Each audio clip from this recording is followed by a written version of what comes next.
안녕하세요. 장원필 변호사입니다. 반갑습니다.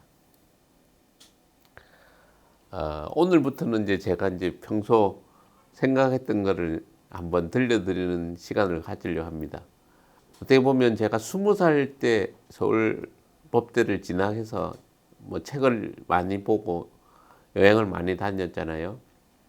그러면서 쭉 이제 정리되어 있는 생각들을 한번 이제 제가 이제 책으로도 쓸 생각을 하는데 유튜브로도 한번 그런 생각들을 여러분들한테 들려주고 뭐 그걸 어떻게 받아들일지는 각자의 생각이지만 장원필 변호사는 저런 생각들을 하고서 이런 문제를 평소 생각하고 있구나 뭐 이런 정도로 생각하고 들어주시면 감사하겠습니다. 첫 번째 주제가 이제 정치 분야에 있어서 진보와 보수에 대한 얘기를 한번 해보려 합니다. 사실 제가 이제 그 정치계 쪽에 몸을 담고 있는 사람들, 뭐 현역 국회의원이든 정치가들, 아니면 뭐 시의원, 구의원, 뭐 군의원, 이런 사람들한테 이제 만나면 꼭 묻는 질문이 있는데요. 그게 이제 뭐냐면 보수하고 진보의 차이가 뭡니까?입니다. 그러면 이제 그거에 대해서 이제 속 시원하게 뭐 보수와 진보가 이렇다라는 그 기준을 가지고 대답을 해주시는 분들이 많잖아요. 아마 여러분도 보수와 진보의 차이가 뭐지? 그 보수는 지금 국민의힘이고 진보는 민주당인가? 정의당은 뭐고? 그럼 뭐지? 왜 이걸 두 개를 자기들은 보수라 그러고 자기 진보라 그럴까? 이 기준을 나름대로 이제 명확하게 잡기가 어렵습니다. 또 이게 다른 이제 시중에 보면 이제 무슨 보수 뭐 기준 뭐 진보 기준 이렇게 점수를 이렇게 매기는 게 있잖아요. 그래서 뭐 낙태죄를 동의하느냐 뭐 양심적 거부권을 인정하느냐 뭐 이런저런 거 쭉 이렇게 한 20개인가 이렇게 해놓고 점수가 쫙 나오고 뭐 해보면 저는 중도 보수로 나옵니다. 딱 중도에 가깝게 나옵니다. 그런데 나는 곰곰이 생각해 보면 저 입장은 아마 중도 보수란 생각을 하는데 그럼 왜 보수냐 진보냐 하는 그 기준이 뭐냐 하는 게 이제 늘 궁금했고 근데 이제 제가 생각하는 기준은 명확한 기준이 있습니다.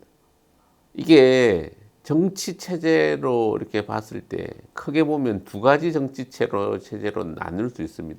하나는 자유시장 경제를 바탕으로 한 뭐 자유민주 진영, 뭐 자본주의 국가라고 보는 거고요. 또 하나는 이 계획 경제를 바탕으로 한 사회주의 진영이 있습니다. 지금 이제 자본주의 진영은 뭐 지금 미국, 영국, 뭐 일본, 우리나라 이런 나라들이 되게 자유민주 진영이라고 하잖아요. 그러면서 자본주의 정치 체제를 경제 체제를 가지고 있죠. 시장 경제 질서. 또 한편은 이제 러시아, 중국, 베트남, 북한 이런 나라들을 보면 계획 경제를 기반으로 하고 있습니다. 그러면서 이제 체제는 사회주의 체제를 유지하고 있는 겁니다.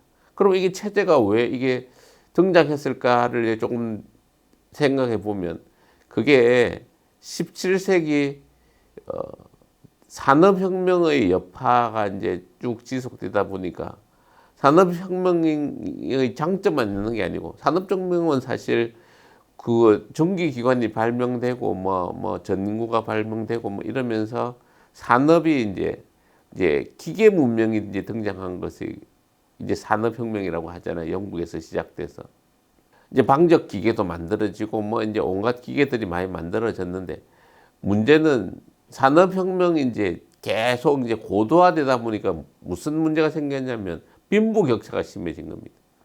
자본가라고 하는 이 사용자들은 어쨌든 이윤을 극대화하기 위해서 계속 어쨌든 노동력을 뭐 이제 착취 내지는 노동력을 이제 계속 더 이윤을 극대화하기 위해서 이용하려고 그랬고 자본 노동자라고 하는 이 일하는 노동계층은 계속 이제 일은 엄청나게 하는데 결국에는 그 생활은 나아지지 않고 더 가난해진 겁니다. 그러니까 이제 산업혁명의 가장 큰 단점이 뭐냐? 이렇게 하면 빈부의 격차가 극심해졌다는 겁니다. 그래서 이제 노동의 문제도 보면 이혼을 극대화하기 위해서 아주 소년 학교도 가지 않는 어린애들까지 포함해서 소년들 14세 이하도 장시간 노동을 시켰습니다. 그리고 임산부들도 노동을 시켰습니다. 여성들 밤늦게까지 14시간 이상 막 이런 노동을 시켰습니다. 그러니까 어떻게 보면 노동을 하는 입장에서 보면 이게 실질적으로 인간다운 삶을 이제 보장을 받지 못하는 이런 문제가 생긴 겁니다. 갈수록 가난해지고. 그러니까 이런 사회 이제 경제적인 모순이 이제 직면하니까 이걸 극복하려고 이제 여러 대안들이 나왔는데 그게 두 가지입니다. 하나는 자유민주 진영이라고 하는 이런 쪽에서는 자본주의를 좀 고쳐서 계속 자본주의로 가자는 겁니다. 그게 이제 수정 자본주의라고 하는 겁니다. 그래서 이제 나온 게 14세 이상 소년은 근로를 절대 못 시킨다. 임산부도 아주 예외적인 경우 아니고서 아예 근로를 못 시킨다. 하루 일할 수 있는 시간은 8시간 이내로 제한해야 된다. 주 44시간 이내로 해야 된다. 하다가 지금 40시간으로 뭐 토요일 근무제 보장해주고 이런 40시간 이하로 일해야 된다. 뭐 이런 것들이 이제 쭉 나오게 된 겁니다. 어쨌든 그리고 이제 기업이 경쟁이 치열해지다 보면 이제 그 힘센 시장이 독과점 형태가 이렇게 생기잖아요. 그래서 독과점 생겨서 시장을 가격도 자기 마음대로 결정하고 공급도 이제 힘없는 기업들을 좋은 거 다 뺏고 하는 불공정한 이제 거래 관행들이 많이 생기고 있는데 그것도 법이 국가가 개입해가지고 공정하지 않는 시스템에 대해서는 불공정 거래 행위라 제재를 하는 그런 것들이 이제 생긴 겁니다.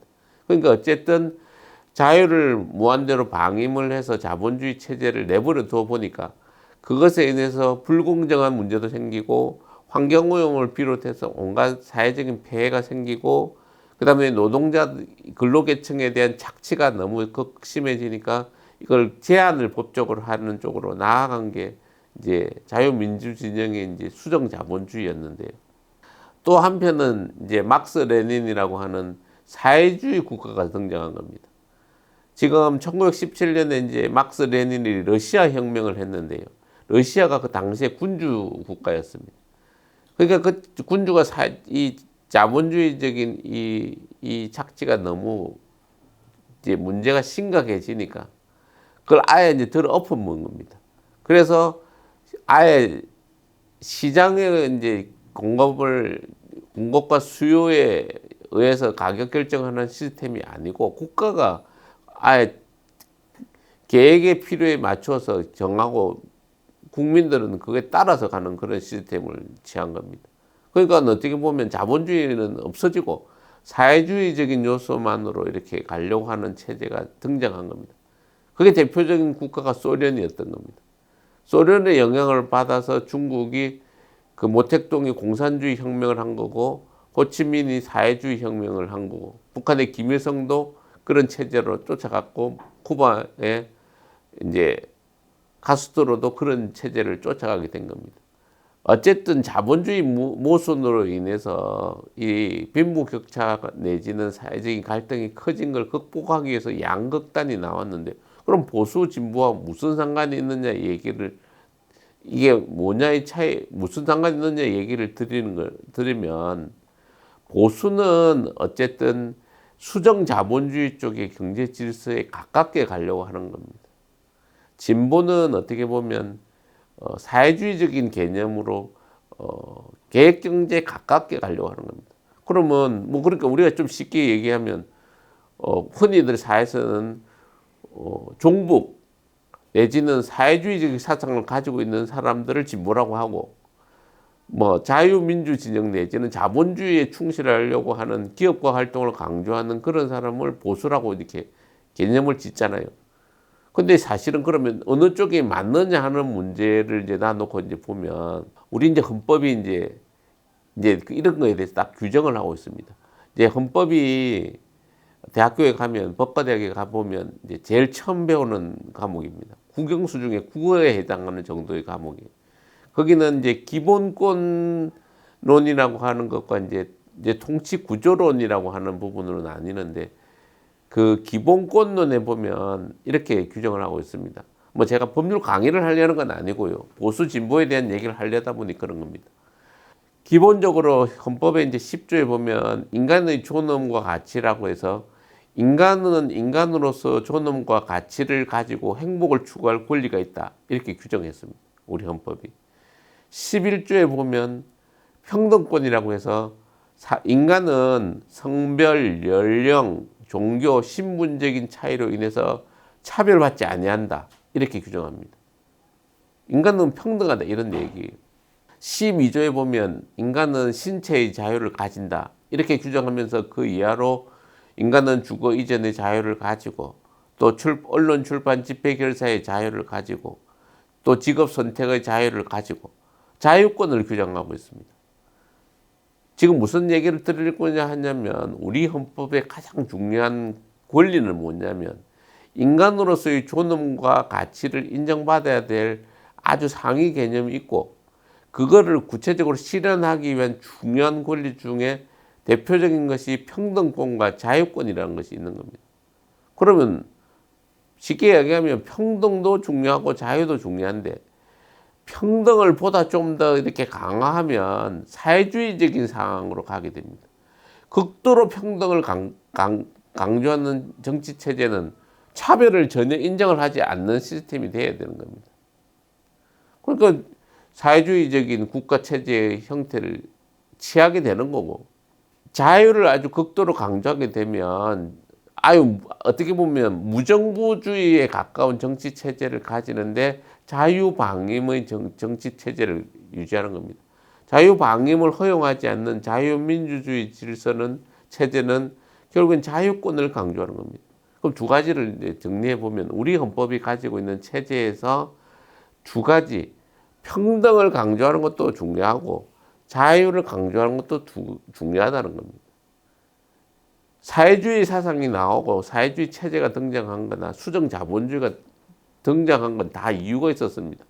자본주의를 그냥 고도로 내버려 두니까 기업은 이윤을 극대화하기 위해서 노동 근로계층을 착취를 하고 이윤을 극대화하는 방식으로 근로시간이나 근로조건들을 문제해서 그래서 근로를 제한하기 위한 근로기준법적인 규정들이 나오고 또 독과점이나 이런 경제적인 피해를 일방적으로 강요하니까 그거를 극복하기 위해서 공정거래법이나 이런 어쨌든 그 자본주의 체제의 수정을 가하는 방식으로 나온 거고. 근데 어쨌든 우리는 기본 체제를 사회주의 경제가 결국엔 실패를 이제 했잖아요.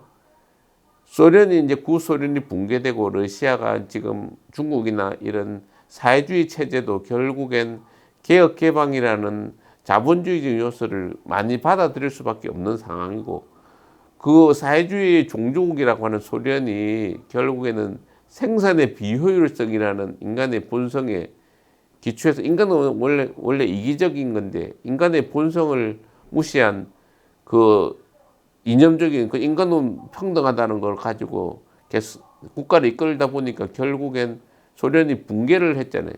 소련이 붕괴하고 동유럽도 붕괴를 하고 그렇게 결국에는 이념적으로 인간은 평등해야 된다고 생각하는 생각이 틀린 거는 아니잖아요.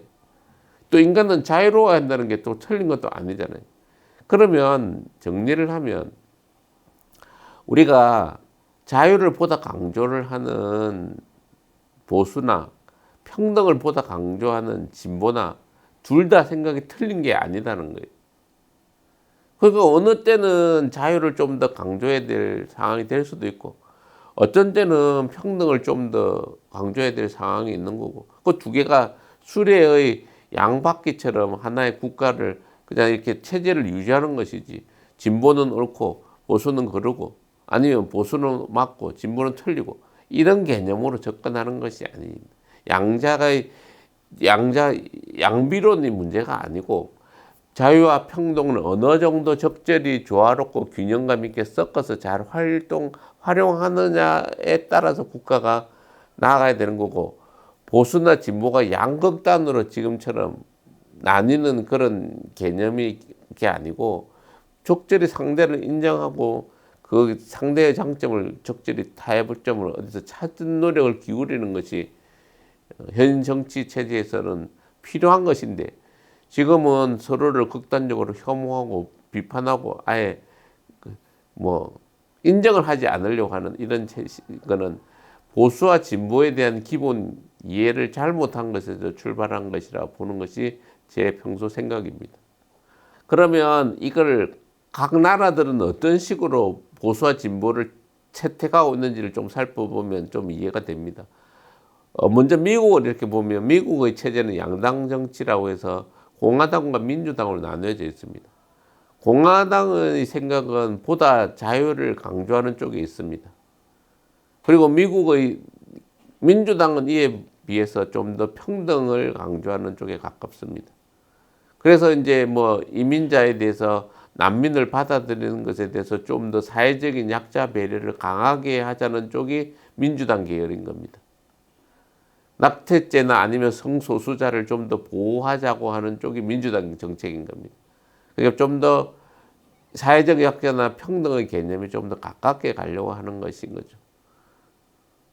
그리고 이제 영국도 결국에 보면 보수당과 노동당으로 나뉘어 있는데 보수당이 미국의 공화당이고 노동당이 미국의 민주당입니다. 독일도 마찬가지입니다. 독일은 기민당과 사민당으로 나뉘어 있는데 기민당은 기독교 민주당은 미국의 공화당이고 사민당은 사회민주당은 미국에 있어서의 민주당에 가깝습니다. 그러니까 어떻게 보면 자유도 중요하고 극도의 자유를 강조하면 평등이 그만큼 줄어드는 거고 극도의 평등을 강조하면 그만큼 자유는 줄어드는 거기 때문에 그중에 어디를 택할 건가의 문제로 서로가 지지를 하는 부분이 다르다는 걸 좀 참고하시면 우리가 지금 뭐 보수다 진보다고 해서 양극단을 미워하고 갈등하는 이유가 좀 줄어들지 않을까 하는 것이 제 생각입니다. 오늘은 그 보수와 진보의 차이에 대해서 제가 평소 생각하는 바를 말씀드렸습니다. 잘 시청해 주셔서 감사드립니다.